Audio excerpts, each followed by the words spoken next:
Plotting graph of linear equations having two variables.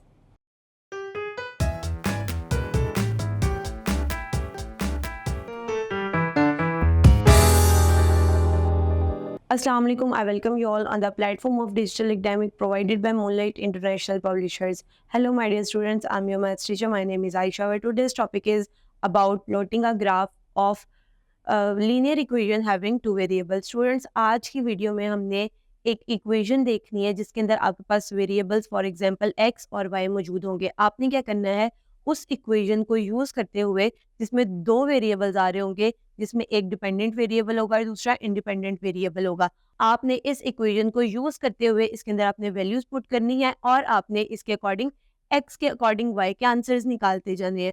और इस तरह आप क्या करेंगे, आपके पास डिफरेंट वैल्यूज आ जाएंगी x की और y की, लाइक आपके पास डिफरेंट पॉइंट्स आ जाएंगे इन अ क्वाड्रेंट. देन आपने क्या करना है, कार्टेशियन प्लेन पर x एक्सिस और y एक्सिस ड्रॉ करेंगे और जहां जहां पे वो पॉइंट्स आ रहे होंगे वहां वहां हम उन पॉइंट्स को मार्क कर देंगे. और आफ्टर दैट हम क्या करेंगे, एक स्लोप यानी कि एक स्ट्रेट लाइन या हॉरिजॉन्टल लाइन या वर्टिकल लाइन जो भी उस ग्राफ के पॉइंट्स के अकॉर्डिंग ड्रॉ होती होगी वो लाइन हम ड्रॉ करेंगे. इस तरह हम एक ग्राफ ड्रॉ कर सकते हैं किसका, लीनियर इक्वेशंस का. स्टूडेंट्स, इसको फर्दर समझने के लिए हम एक एग्जांपल देखेंगे. Draw the graph of a line y is equals to 2x plus 1. Students, यहाँ पर आपको एक लीनियर इक्वेशन दिया, their side y is equals to 2x plus 1. यहाँ पर एक बात जो समझने के लिए है वो ये है कि आपके पास लीनियर इक्वेशन जब दी जाती है तो वो कोई ना कोई इक्वेशन आपके पास कुछ इस तरह होती है, y is equals to mx plus c. जहां पर y आपके पास y इंटरसेप्ट होता है, m आपके पास स्लोप होती है, x आपके पास x इंटरसेप्ट और जबकि c आपके पास कोई ना कोई कांस्टेंट वैल्यू होती है. सो स्टूडेंट्स, यहाँ पर हमने क्या करना है, इस इक्वेशन के अकॉर्डिंग जो एग्जाम्पल में इक्वेशन गिवन है उसको रिलेट करना है और x और y की वैल्यूज को पुट करना है. फॉर एग्जाम्पल, अगर मैं x की वैल्यू सबसे पहले 0 पुट करती हूँ तो मेरे पास y का आंसर उसके अकॉर्डिंग क्या आएगा. जैसे ही मैं x की वैल्यू 0 पुट करूंगी तो 2 0 0, 0 में 1 प्लस करेंगे तो y का आंसर आ जाएगा 1. So when x is 0 y 1 आ गया. देन आपने क्या करना है, कुछ वैल्यूज 0 से डाउनवर्ड की लेनी है और कुछ वैल्यू 0 से अपवर्ड की लेनी है. आप चाहे तो ज्यादा वाली भी सारी ले सकते हैं या कम वाली भी सारी ले सकते हैं वैल्यूज. सो अगर मैं नंबर लाइन को देखते हुए 0 से पीछे जाऊंगी तो पीछे मेरे पास आएगा -1, यानी कि now I will put x की value -1. So when I put -1, 2 multiplied by -1 gives -2. -2 plus 1 is -1. So मेरे पास एक और पॉइंट बन गया -1, -1. देन मैं -2 पुट करूंगी तो उसके अकॉर्डिंग मेरे पास y की वैल्यू आ जाएगी -3. इसी तरह हमने राइट साइड पे आने जिसमें मैं 1 पुट करूंगी, +1 पुट करूंगी x की वैल्यू तो मेरे पास y का आंसर आएगा 3. देन मैं 2 पुट करूंगी तो मेरे पास आंसर आएगा 5. देन मैं 3 पुट करूंगी तो मेरे पास आंसर आएगा 7. इस तरह सो ऑन. ये मैंने रेंडमली वैल्यूज ली हैं, आप इनके अलावा भी कोई वैल्यूज ले सकते हैं. नाउ स्टूडेंट्स, अब हमने क्या करना है, वो हमने ग्राफ प्लॉट करना है. सो ग्राफ किस तरह प्लॉट होगा, मैं सबसे पहले x एक्सिस और y एक्सिस ड्रॉ करूंगी यानी कि कार्टेशियन प्लेन जनरेट करूंगी. देन मैं क्या करूंगी, इक्वल इंटरवल्स के साथ x एक्सिस और y एक्सिस पे नंबर्स दूंगी, प्लस साइड पे भी, नेगेटिव साइड पे भी, अपवर्ड डायरेक्शन में भी और डाउनवर्ड डायरेक्शन में भी. सो अब जहां जहां पर पॉइंट्स आ रहे हैं वहां वहां पर मैं मार्किंग कर दूंगी ये एक डॉट के जरिए और वहां पर मैं वो पॉइंट्स लिख दूंगी.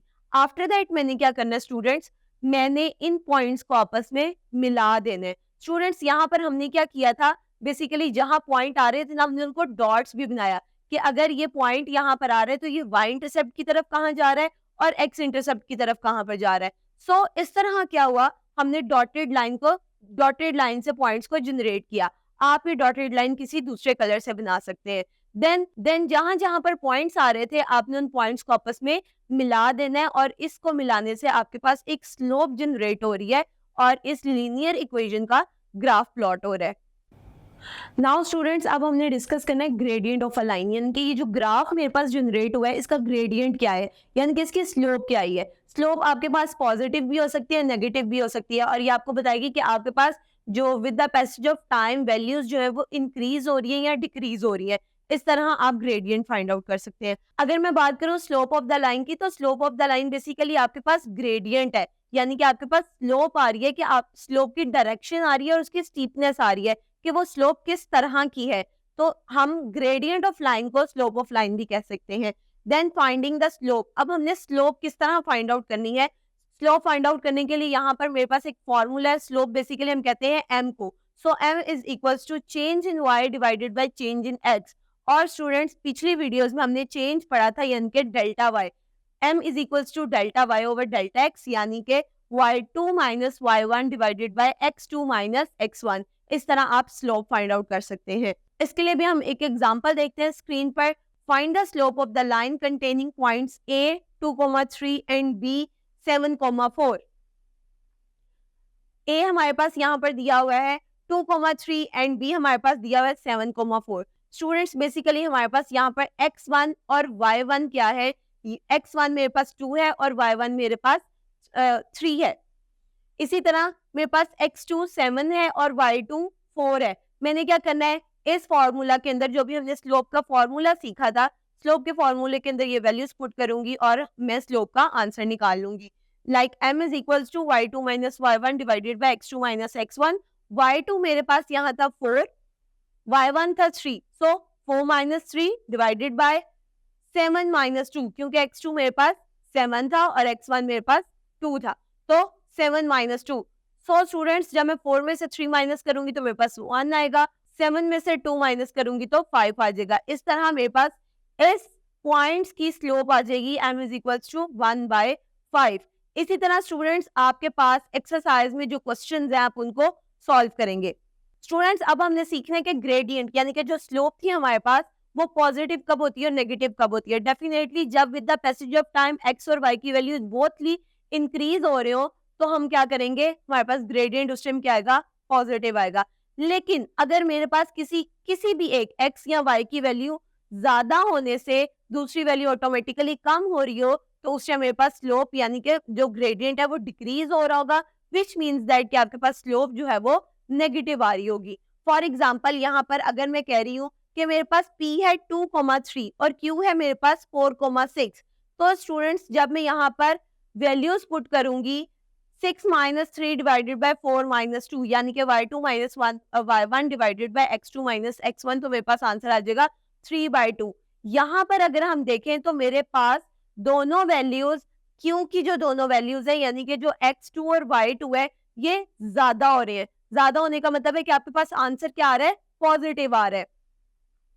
लेकिन अगर मेरे पास ये इनकी वैल्यू कम आ जाती, इन दोनों में से किसी भी एक की वैल्यू, तो उस केस में मेरे पास जो आंसर है, जो स्लोप है वो डाउनवर्ड डायरेक्शन में बनती और मेरे पास उसका आंसर नेगेटिव आता। इसकी एग्जांपल देखिए, उन्होंने कहा है P आपके पास है 3,2 और Q आपके पास है 2,5। आप लोगों ने इसके ग्रेडियंट यानी कि स्लोप फाइंड आउट करना है।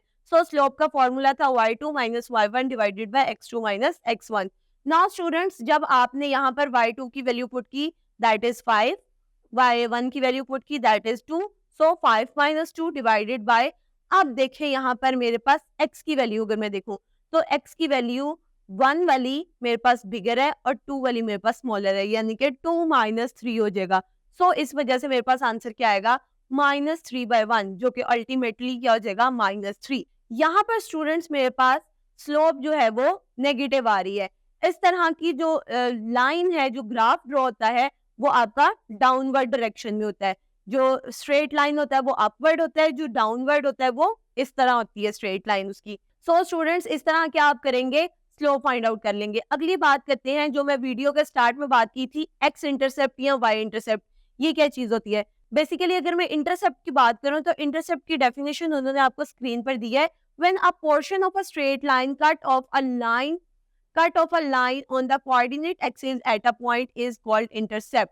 Like अगर आपके पास दो पॉइंट्स x और y के दो पॉइंट्स किसी एक खास पॉइंट पर जाके आपस में एक दूसरे को कट कर रहे हैं तो वहां पर हम क्या कहेंगे, ये हमारे पास क्या हो रहा है, इंटरसेप्ट हो रहा है। यहाँ पर ये इंटरसेक्शन हो रहे हैं तो यहाँ पर ये पॉइंट इंटरसेप्ट हो रहा है।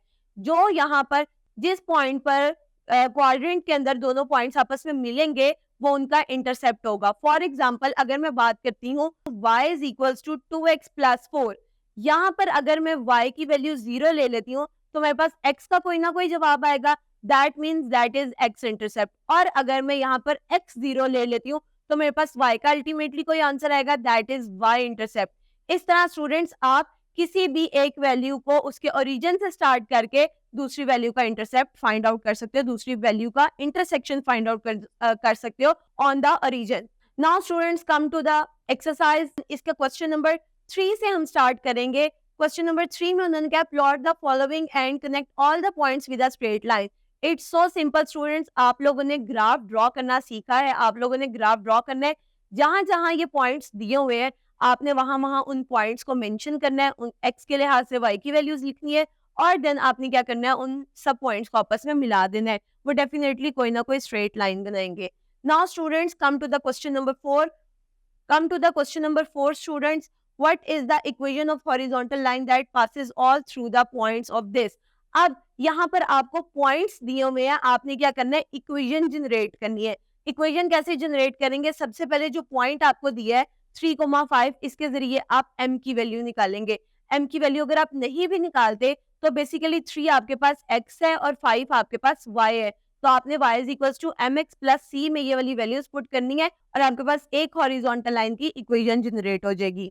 Now come to the question number 6। Question number 6 में उन्होंने आपको डिफरेंट ग्राफ दिए हुए हैं, उस ग्राफ के अकॉर्डिंग आपने x और y की वैल्यूज फाइंड आउट करनी है और ये बहुत ईजी है, ये भी आप सीख के भी आए हैं।